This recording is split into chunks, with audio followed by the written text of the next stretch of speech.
Unasema jina lako na mahali unapokaa, alafu unasema kile Mungu alichokufanyia. Karibu. Bwana Yesu asifiwe. Amen. Bwana Yesu asifiwe sana. Amen. Ongea tu, weka mic vizuri watu wakusikie. Nadhani mnanifahamu. Sema jina lako. Jina langu la nyumbani naitwa Sesimeda Samuel, ila jina la ubatizo naitwa Neema Samuel. Amina. Nimebatizwa nikiwa kama FPC.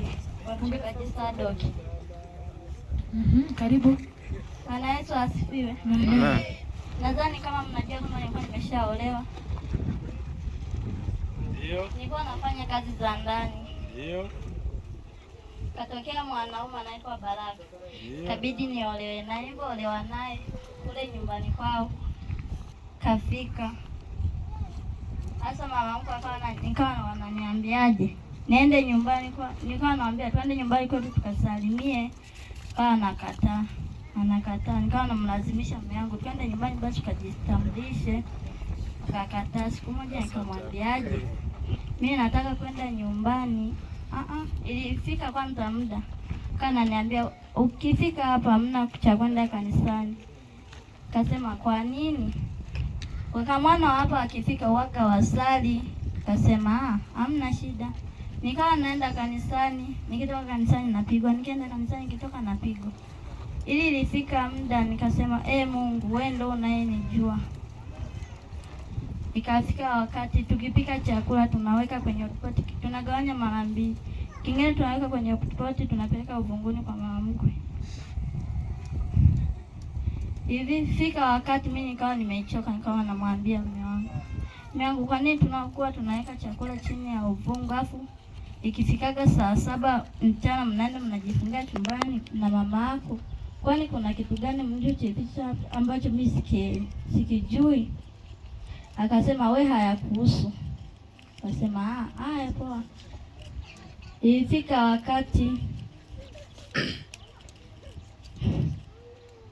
nilibeba mimba.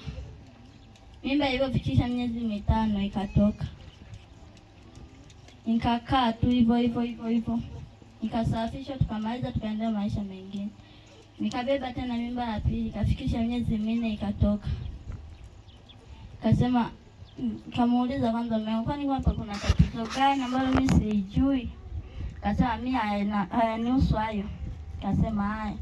Ilifika kama mwezi wa kwanza taiza mwanzoni nikawa nimetoka kule kwake. Kwa nimeenda kuishi kwa dada Kahama. Maana nilikuwa nimeolewa Tabora. Kwa nimeenda kuishi kwa dada Kahama. Nilipofika hivyo mwezi wa 3 mwishoni nikawa nimekuja huko nyumbani kwa mama. Nikawa nasumbuliwa na tumbo na kichwa. Nikasema Mungu wewe ndio unayenijua. Kwa nimekuja hapa kanisani, niliombewa kweli ila sikudondoka. Kwa nimerudi nyumbani. Wiki ya kwanza, wiki ya pili nikawa nimerudi Kahama. Mama mkwe akawa ananipigia simu, njoo mwanangu huko nyumbani tumekumisi. Nikasema tu nitakuja. Siku moja akaja kama tukakutana. Kaniambia kwa ndio umeachana na mwanangu mazima. Kasema mimi siwezi kurudiana na mwanangu maana ninayokutana nao ni mazito. Siwezi kuiamini. Kasema haya, tutaona kama wewe ni mwanamke kweli utakaa kweli. Kama wewe sio mwanamke utarudi. Kasema haya hamna shida. Nikakaa nikawa nasumbuliwa na tumbo nikawa nakunywa mitishamba ila haikusaidia chochote. Kama nimepanga safari ya kuja huku nilikuwa sina nauli kabisa ila nimbebeza dadangu aliniongezea nauli nilikuwa na 10,000 ndani. Dadangu alimpa 10,000 nyingine ikawa imekamilika nauli ya kuja huku. Nilikuja huku nikawa nimekaa tumepita wiki 2 ndo mkutano ukaanza hapa.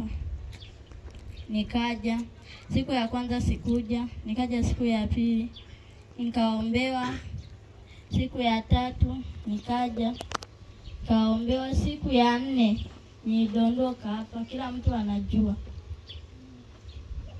Ilikuwa